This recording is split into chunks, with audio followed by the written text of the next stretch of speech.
If you're serious about improving your disc golf game, then this exercise I'm doing could be a total game changer. They're called disc golf flies. The real name is below, but they've made a real noticeable difference in my disc golf throw, not because of how they impact just my strength, but also because of what it does to help aid the form of my throw. This exercise targets 3 key areas: your glutes, your abs, and your rear delt, all of which are really important for powering your disc golf throw, such as getting into deep pocket, but also maintaining brace and avoiding low back extension. Before I started this exercise, and PT in general, I was dealing with a lot of low back pain, knee pain, and especially oftentimes shoulder pain.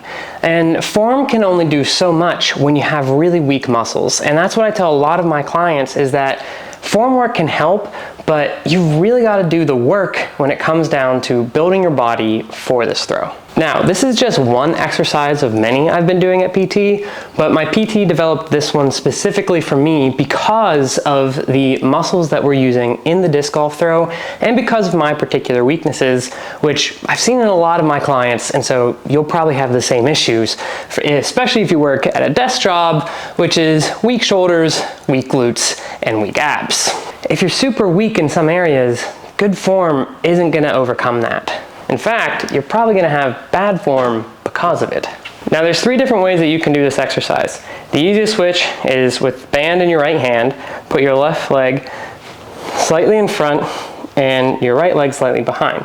Now, I know that we would technically be bracing this way. That's a harder version of this exercise, but since we're going to be working both sides because we want to be evenly balanced, this is the easiest way to start. And then you keep your rear foot down to help with your balance and stability. Now, you'll want to feel as you keep a slight bend in your knee, you'll want to feel some in your glute, that you feel like you're flexing, like so, and then we're not arching our back, but trying actively to keep it rounded and flexing our ab muscles in the same way that we're flexing our glute. And then from that position, you pull across your chest, keeping the elbow up, and this helps with collapse. The next step up, once this becomes a lot easier for you, is now this leg is just in the air. For me, this is what I've been doing recently because it takes a lot more control, a lot more glute activation, a lot more core activation to keep myself nice and stable. The final iteration of this, which I can only do when I'm fresh, and I've already done a bunch of PT and network today, is that you set up like so. You can have toe down or toe in the air and still bracing through this leg, really feeling it, doing the pull. Now, I'm doing it pretty bad. I'm starting to enter low back extension, and that's purely because I haven't gotten there yet.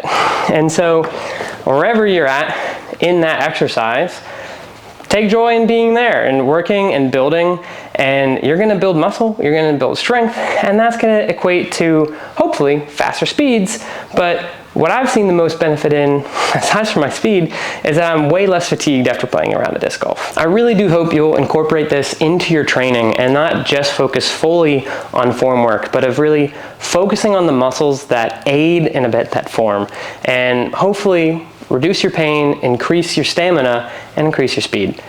Like and subscribe. See you next time.